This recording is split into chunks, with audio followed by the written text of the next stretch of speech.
Good morning, I'm WaywornWyrm, and welcome to my channel.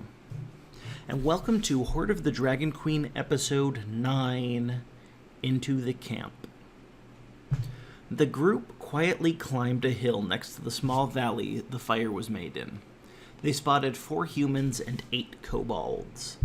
The humans were on one side of the fire, upon which were several hens being poorly cooked, while the kobolds were on the other side, glaring at the humans. Tess pointed at a boulder near the fire, and the rest of the group noticed that the shields and spears of the humans propped up against it. Morn shook his head as he looked at such a poor camp. Not only did the area that they had picked not provide any defensive perks, but with the hills, it was easy for them to sneak up on the camp. And to top it off, the humans were unarmed. The kobolds weren't. Their weapons were still on their hips, which was the only good thing he noticed. We should make sure to leave one of the humans alive. There might be some information we can extract from them, Flintfinder said. As the implication of his pause were digested, the kobolds scuttled forward, grabbed half of the hens from the fire, and scurried off even farther from the main part of the camp. Bah! One of the humans exclaimed, half-heartedly throwing a rock in the general direction of the kobolds. Another shook his head. Kobolds make the worst allies. Why on earth do we have to deal with them? I'll never know. A third spat before saying, You're turning the hens too slowly. You're likely as not to burn them. And so they started squabbling over how to cook the hens over a campfire, occasionally stopping to agree on kobolds being generally useless creatures. Let's go, Flintfinder said before standing up and running down at the humans at the camp. The rest quickly followed him, pulling out their weapons. As was normally the case, Garrett reached the humans first, and he stabbed one as they started toward their weapons and shields. Garrett stabbed the man hard in his knee and swept his legs and watched as he face-planted the ground, unconscious. Quora flicked a knife made out of ice toward another one of the humans. It jammed its way into the man's chest, pushing apart a few rings on his chain shirt before the knife exploded. Luckily for him, the knife exploded away from him, with only some bits hitting the undamaged parts of his armor. One of his companions was also lucky and was able to dive out of the way, but the third one took the blast hard, getting stabbed by many chunks of ice as they found every exposed chink in his armor. The one who ducked out of his way found the way to his weapons barred by Flintfinder, who ended his flight with a flash of his blades.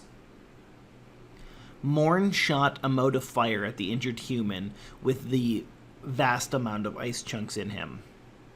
He fell to the ground screaming for a few seconds before falling silent. Tess swung at the last human left with her greatsword, but he dodged out of the way and continued scrambling for his weapon. That was until Mara called down holy light to burn him. He fell just feet from his spear. As the group turned around to face the kobolds, they saw the small draconic creatures scatter and run up the hills surrounding the camp, escaping into the distance. As the adrenaline fell and silence fell over the small valley, Morn turned around and noticed that Quora's hair had turned icy blue. What? Your hair! He gasped at Quora. She grabbed a strand of it and looked. Then she shrugged. Sometimes odd things happen when I cast spells. Honestly, this isn't so bad. I've had far worse happen. They'll probably go back in an hour, maybe 2. Ugh. was the next sound heard, as Tess kicked awake the man Garrett had taken out. "Rise and shine, pretty boy," she growled at him. The man started and screamed in pain from his shattered knee. "Good, you're awake. Now, I know this is the most pain you've ever been in your entire life, so I'll make it quick.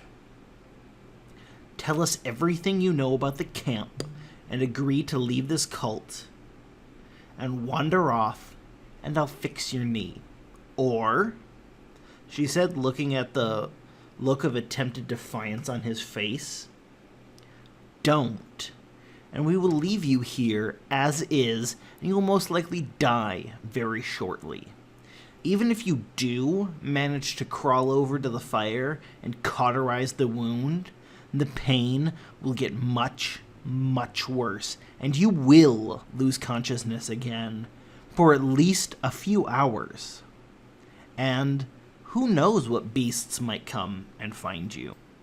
The man considered his options for a few seconds, but in the end, the promise of relief from the pain won him over. Okay. First thing is, it's standard practice for any of our raiding parties to leave a rear guard behind. I don't know how big or strong it will be, but they will be prepared, probably in some sort of ambush. I'm willing to bet it's about a mile ahead where the trail passes between two bluffs. Every few hours, they check in with the camp to report all clear. Were there any prisoners taken? Yes, a few. I don't know any details about them. I only saw them briefly last night in the dark. We started lagging behind fairly early on. It's not a big deal that we lagged. There are a lot of stragglers and hunters and such. They'll be expecting everyone to filter back over the next day, maybe two. What was the goal of the raid? It was a looting raid. We were told specifically to look for gold, gems, and other valuables like silver candlesticks and such. They also forbade us to do any looting for ourselves. All I know is we are preparing the Great Hoard to honor the Dragon Queen, whatever that means.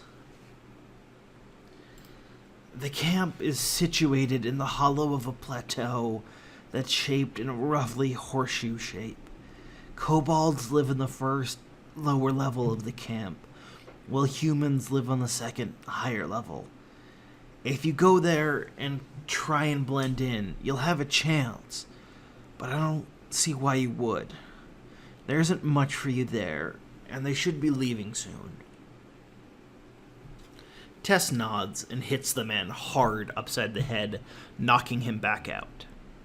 Then she lightly touches her forehead, and her magic stitches up his knee.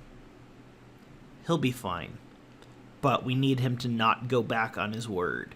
We can't risk him telling them our plans. Let's leave, and quickly. I don't think those kobolds will go back to the camp, but they might. The rest of the group agreed with her, and they quickly moved out of the valley back to the path. About half a mile farther down the path, they left it and traveled overland for a while, bypassing the place where the rear guard would be. They decided to take the advice of the prisoner. Not only would the rear guard not checking in put the camp on needless alert, but it could be a quite deadly fight, and given that they might have to fight their way out of the camp, that would not be the best idea. They rejoined the path as afternoon was settling in, and the path became rockier and progressively rockier. After about another hour or so, they finally reached the camp. The trail led right into the hollow of a plateau. A guard tower sat at the entrance, with another one on top of the plateau itself. Huts made out of tents covered both the upper and lower levels. The ones closest to the entrance, on the lower level, were crudely built things decorated with animal skulls, and the entire area had a general pervasive sense of filth. The ones on the upper level seemed to be built better and cleaner, and had paintings of dragons and draconic symbols on them. We made it. Yes. Now we just have to get into the camp and poke around a bit. That shouldn't be too hard. Thank you so much for tuning in for the 9th episode of Hoard of the Dragon Queen Into the Camp. Tune in tomorrow for the next episode of the Monster Manual Backward. And tune in next Tuesday for episode 10, The Raiders Camp.